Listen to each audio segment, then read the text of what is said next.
Qui croit en Dieu ici? Moi. Qui d'autre encore?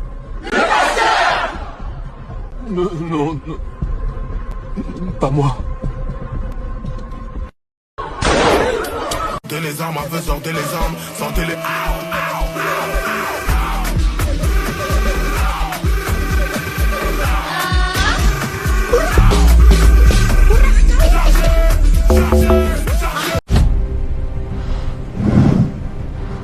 Nous sommes en guerre.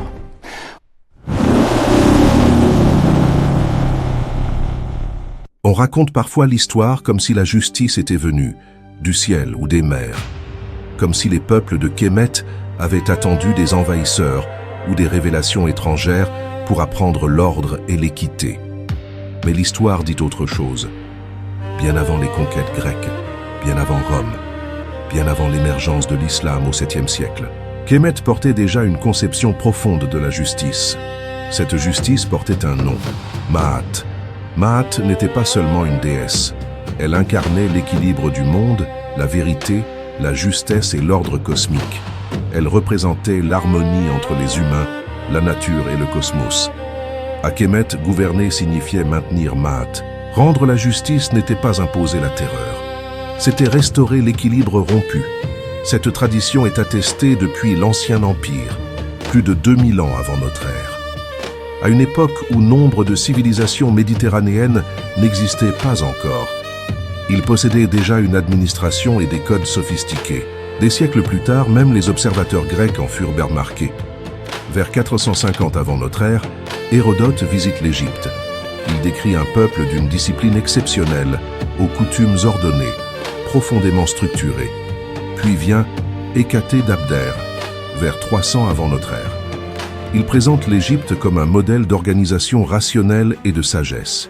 Enfin, Diodore de Sicile rapporte que les lois égyptiennes étaient conçues pour favoriser la justice et dissuader le désordre.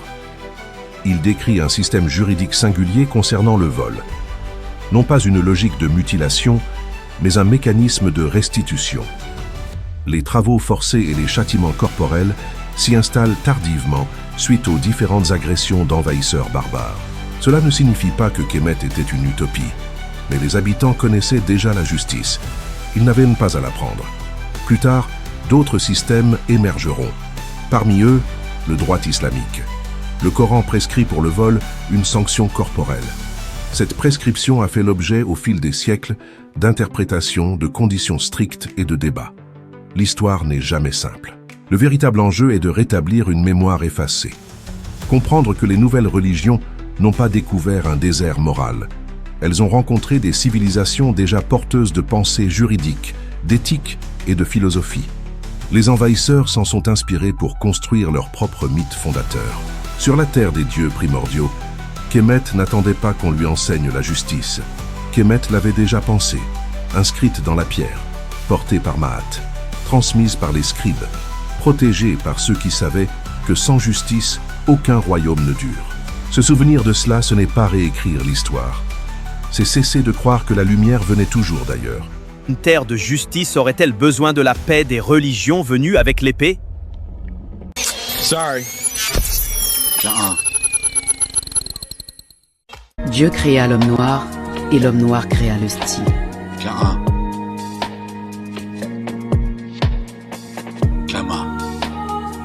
Ne dépendra que de vous. Nous sommes en guerre. Je crois qu'on a oublié de nous dire merci.